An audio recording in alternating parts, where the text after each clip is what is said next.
Once that door is opened, you can never really close it again. You can turn your back on it and pretend it doesn't exist and pretend whatever happened or that you saw was some figment of your imagination. But eventually and inevitably, something is going to reach through and tap you on the shoulder and remind you of its existence.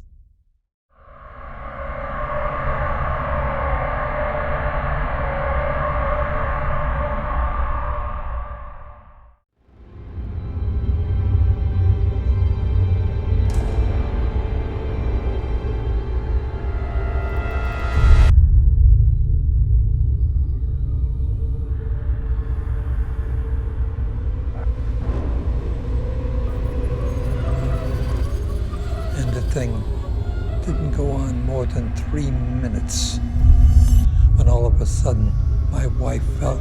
I looked at her and her whole body was stressed out and like someone I didn't know. She throws her head back and I hear my mother starting to make sounds that should not come from a human being. Carolyn, stay focused. Let Lorraine take the spirit. Carolyn, Roger, this is good. Stop. Carolyn,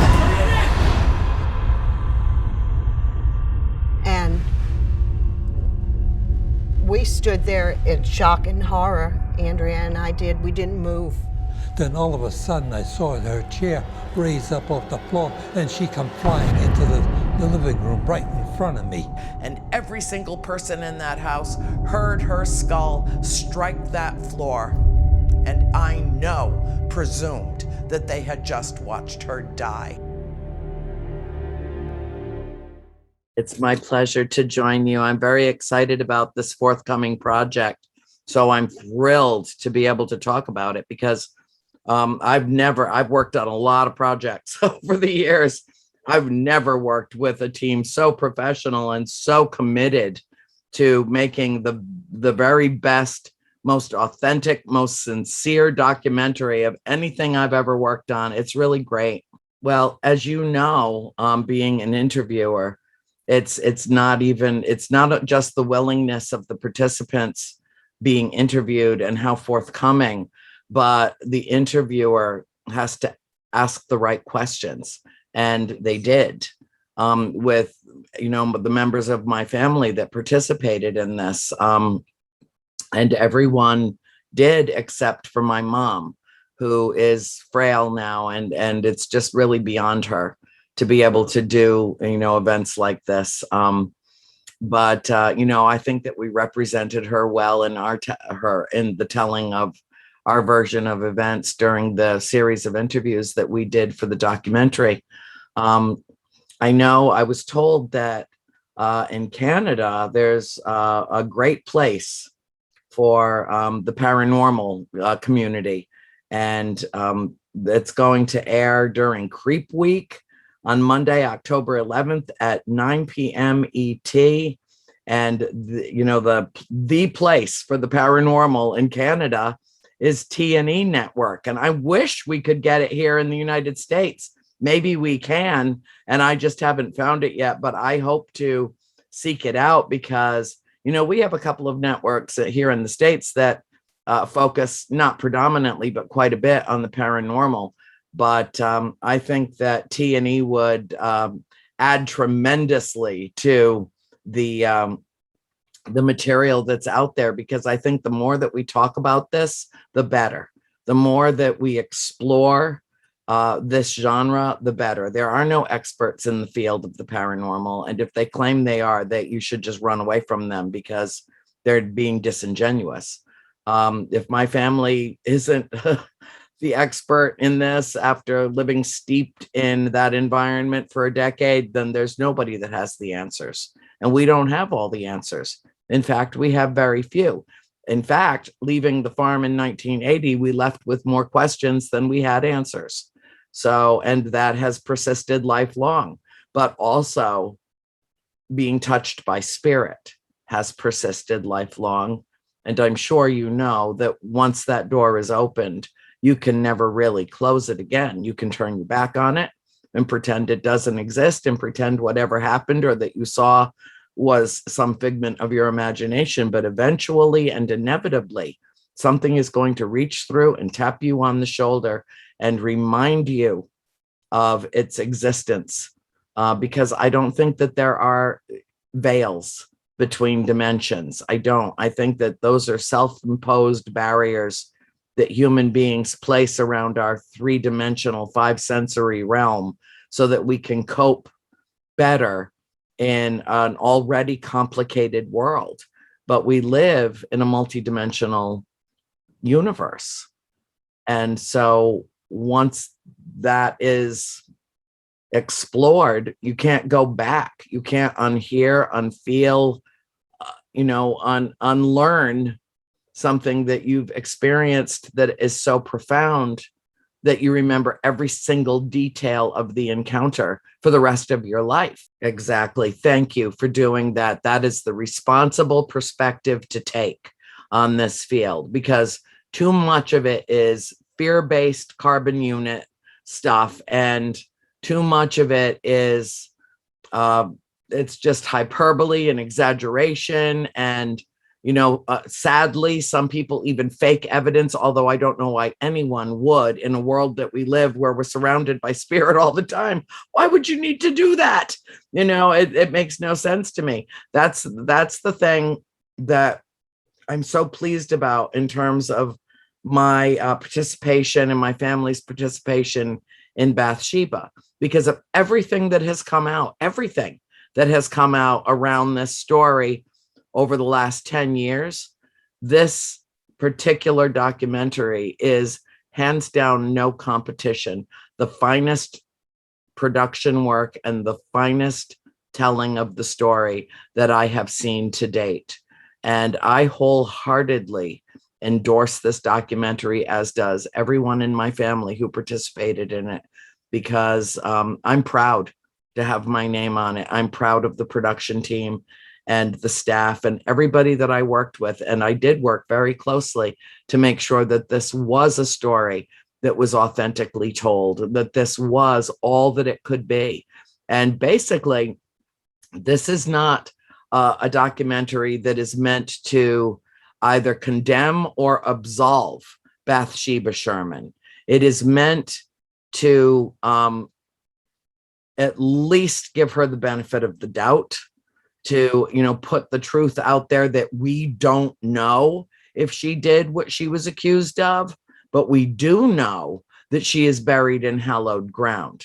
And if she had been a practicing witch who sacrificed a baby to the devil for eternal youth and beauty, which was what the townsfolk were saying when there was an inquest of her in the early 1800s, she was not the one, Trevor, in our house that was wreaking havoc and haunting and taunting and threatening my mother. And I do believe, even though I don't know for certain, I do believe, and my father believes, and my mother believes, that it was most likely Mrs. John Arnold, who was the original mistress of the house and perceived herself as such still. And my mother posed some kind of a threat. And so she was absolutely horrendous to her and wanted her to leave. But she didn't want any of the rest of us to leave, just Mom.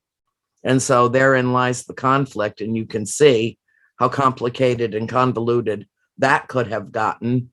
But Bathsheba was, I think, blamed for things that she did not do.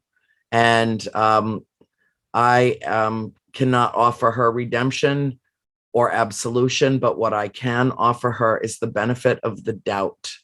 And so that's what we tried to establish, because the Conjuring vilified her. She was the villain.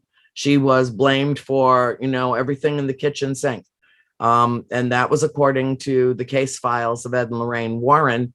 Mrs. Warren walked into our house in October of 1973, and not knowing my family or any of the history of the house, she said, "I sense a malignant presence in this house. Her name is Bathsheba."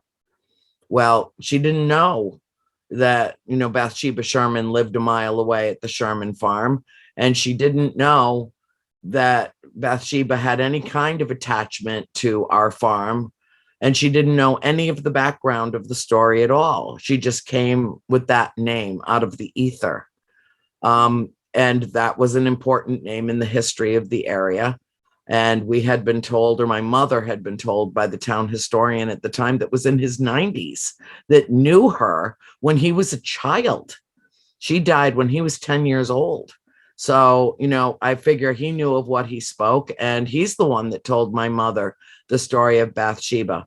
So for Lorraine Warren to just pluck that out of nowhere was fascinating. And my mother's, trusted, she gained my mother's trust. And my mother divulged a lot of things that happened in the house. Unfortunately, Bathsheba copped the blame for all of it, and it wasn't her. And that's what we tried to establish and at least bring forward into the light the truth that she did not hang herself. She died of a stroke in 1885 and the ensuing paralysis.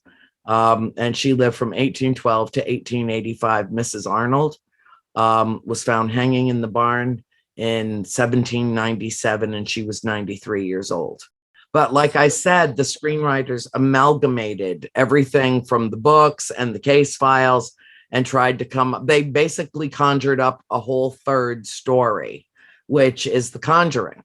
One of the questions we get asked all the time is, what connection did your family have with the Annabelle doll? Absolutely none. That was Hollywood doing what they do, which is weaving in an element of the next movie that they had planned on making in the series into the first movie to tie the films together. But yeah, we didn't even know that doll existed or anything like that. They also made it look like the Warrens came in and moved in with us and solved everything, and that we had only basically lived there for 3 weeks, not 10 years. I don't blame them for that. It's impossible to compress what happened in that house over the course of 10 years into a 2-hour film. Impossible. That's why it took me 7 years to write the trilogy, House of Darkness, House of Light. Almost the length of time we lived at the farm it took me to tell the story, and in intricate detail from our family memoirs. Everybody in my family contributed to the trilogy. And it is, I think, a far more fascinating story. I'm also grateful to The Conjuring because people know our story, our true story now because of that movie. But Bathsheba takes it to a whole nother level. Bathsheba takes it to, hearing from the actual family members and seeing, being able to look in our eyes, to see that we didn't concoct this big, fat, elaborate lie and then swear each other to memorize every word of it. And, I mean, that's ridiculous. That's way more ridiculous than the possibility that spirit exists. This is a true story. And Bathsheba brings the truth to light in a way that nothing else ever has before. And that's why I'm so proud and humbled by the work that went into it, because these teams are professional all the way. And I'm just blown away with the finished product, to tell you the truth. I was the first one to see a full body apparition, but I didn't know he was a full body apparition, because apparently I could already see fourth dimensionally, and he appeared as flesh and blood to me, a living, breathing human soul standing in the doorway between the dining room and the foyer to the kitchen. So I said, "Good morning, sir," as I walked past him, and he didn't respond to me. My sister Christine came in right behind me with a box, and this was moving van day. This was empty to start taking the boxes to the kitchen, and my mother and my baby sister April were in the kitchen. And, we walked through the house, said good morning to Mr. Kenyon, saw this other man standing in the corner of the room that apparently Mr. Kenyon did not see. And Christine saw him, but she could see partially through him. He was like slightly translucent. And that kind of blew her mind. And she came in the kitchen and she said, "Mom, who's that man with Mr. Kenyon? And my mother said, there's nobody with Mr. Kenyon. His son's on the way. He's not here yet. And then Cindy came in with a box, and she came right into the kitchen as I was going out the door. And she said, Mom, who's that man with Mr. Kenyon? He's dressed funny. And he was dressed from the 1800s. I remember thinking, oh my God, I hope not everybody dresses like that out here. Because we were out in the boondocks. I mean, rural as rural gets in Rhode Island. And Mom again, just kind of, looked at her like, I don't know who you're talking about. And she didn't have time to break away from what she was doing and go look and see if a neighbor had stopped by to say goodbye or whatever. She was busy. Guys were bringing in beds and bringing in furniture and the moving crew, and it was nuts. And then Nancy walked into the kitchen, and she leaned over and said to Cindy, did you see that man with Mr. Kenyon? I did, but he just disappeared. And that was our introduction. And that all happened within 10 minutes of moving into the house. And yet we visited the house, Trevor, many times, at least a half a dozen times before we actually owned it.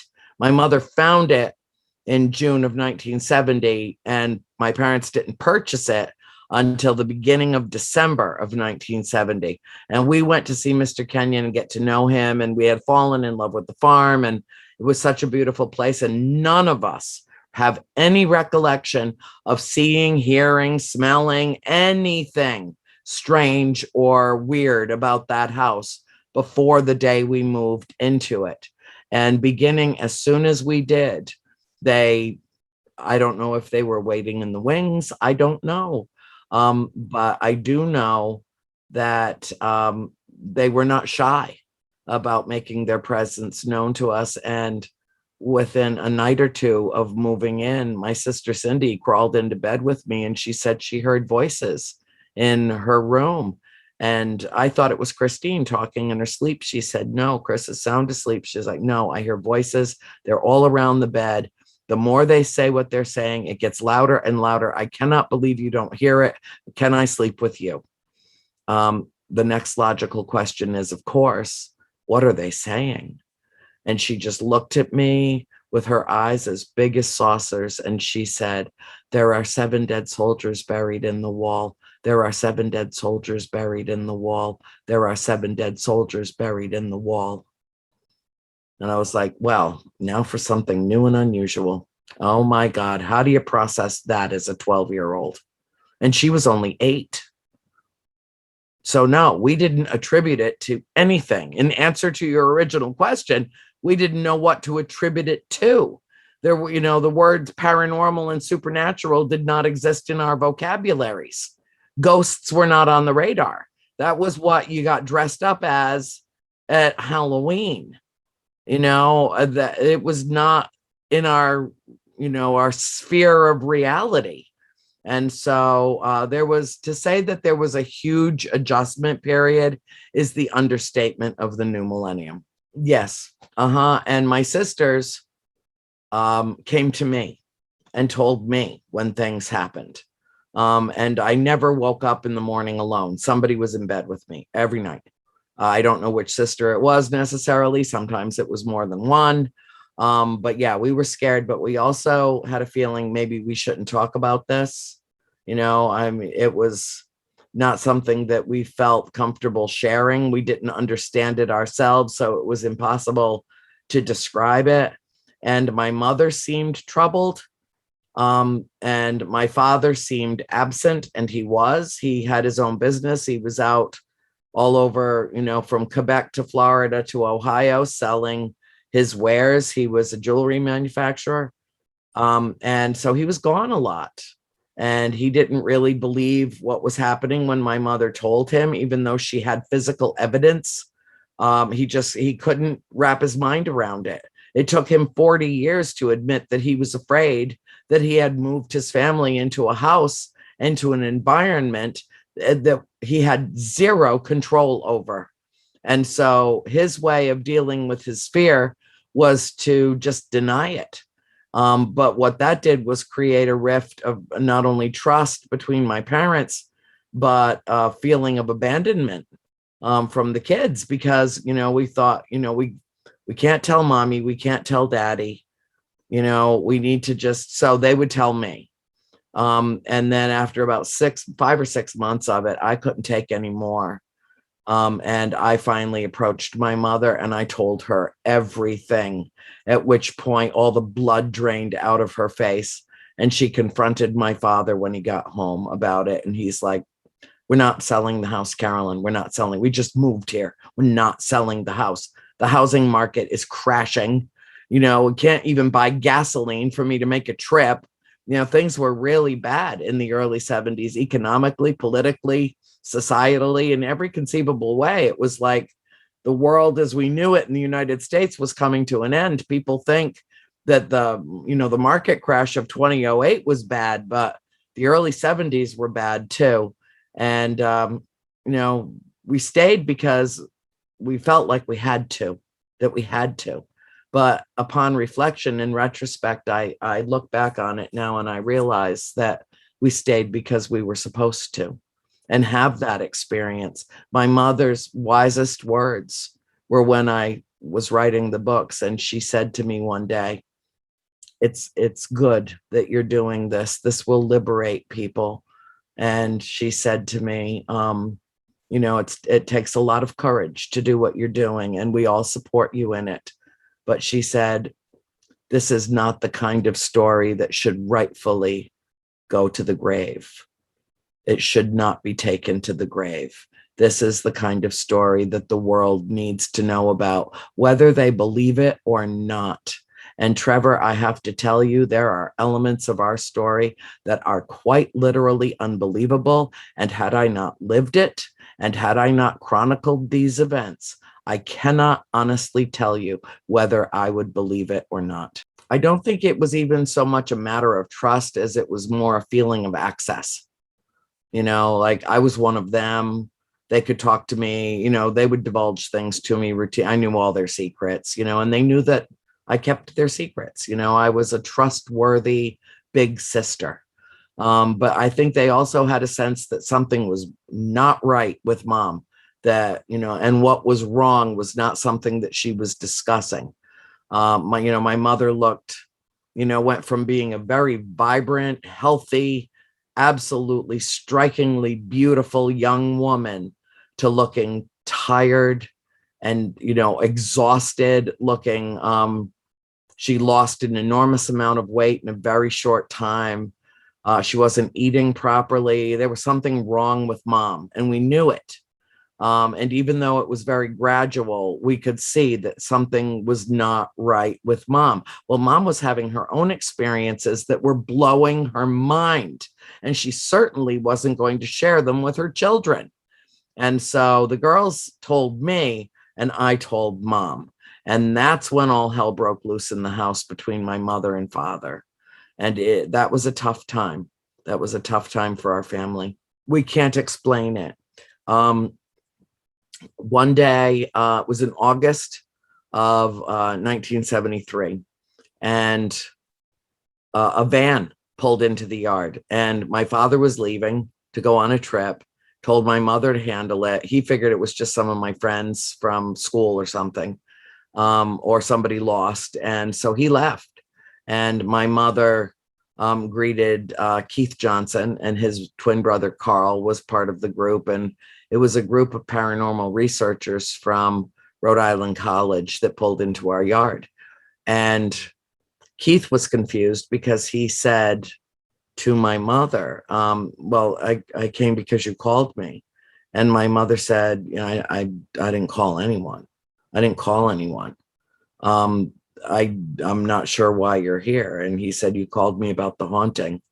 Well, something spiritual, something happened. I don't know how it happened, but I know that Keith Johnson was supposed to be pulled into this story in some way that is beyond our understanding of how something like that could happen. Whether my mother did make a phone call but was not speaking as herself, Mrs. Warren insisted that my mother was being oppressed right from the time that we moved into the house, that she was targeted, and that's why she was, making such a profound and negative change. She began doing historical research on the house when she realized it was haunted. She started dressing in vintage clothing. Her voice changed. I mean, there was obviously something really wrong with Mom. I don't know how Keith got the phone call, but he did. And after the experiences that he had at that house that day, he's the one that sought out Ed and Lorraine Warren at a seminar that they were giving at the University of Rhode Island, and told them about our predicament and gave them the address. And they showed up at our house. Unbeknownst to any member of my family, my mother opened the door and saw this nice middle-aged couple, figured they were lost out in the boondocks. It was freezing cold, and she invited them in. And that's when they identified themselves as paranormal researchers, Ed and Lorraine Warren. Yes, I think that I think that most of what you see, as I recall, most of what you see in Bathsheba does not exist in The Conjuring. It is extricated from my books. The production staff went through my books with a fine-tooth comb. They asked brilliant questions of the members of my family who interviewed for this. And I think they really get to the heart of the matter. There is no hyperbole and embellishment and exaggeration in this. This is a real, true documentary. It's not Hollywood. It's not method. It's not formula. It's, here's the truth if you can handle it. I mean, that's what it is. But it's dealt with in a very mature, very gentle, and I think an enlightened way. And so that's, part of the reason that I'm so proud of this documentary. Bathsheba tells the truth to the extent that it is known. And we don't know everything, we don't know everything. We have fragments and bits and pieces of the story of Bathsheba Sherman. But one thing I do know is that she is not the one that was tormenting my mother, and she is not the one that should have been blamed for it. Mr. and Mrs. Warren considered the investigation that they conducted at our house, that my father never approved of, not for a moment, revealed a lot of things. It was littered with revelation. But what it failed to do is to identify who precisely was causing the problem, wreaking havoc in the house. And, Mrs. Warren admitted, she said, Ed and I felt that your particular case was the most, and these are their words, the most intense, most compelling, most disturbing, and most significant of all the investigations that they ever conducted as paranormal researchers, which is why it's the first of the films. However, she also, to her credit, admitted that mistakes were made, and one so severe that it almost cost my mother her life. And she owned that. I spoke with her 40 years after the last time I saw her, and she remembered everything that happened, and she felt sorrow about the way that it ended. And, I'm not surprised that it didn't end up in the case files that way, nor in the film, because that series of films is meant to highlight their career and, to focus on the work that they did in the paranormal community, to what contributions they made to the paranormal community by investigating different haunted locations over more than 40 years. But Bathsheba gets right to it. gets right to it. And we told them right from the inception, making the documentary, there are no questions off the table. Ask any of us anything, and you will get a spontaneous answer.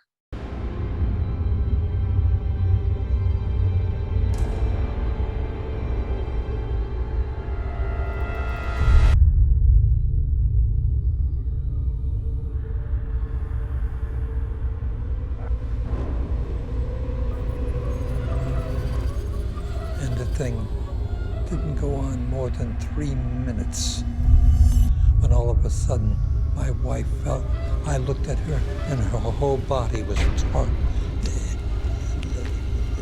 stressed out and like someone I didn't know.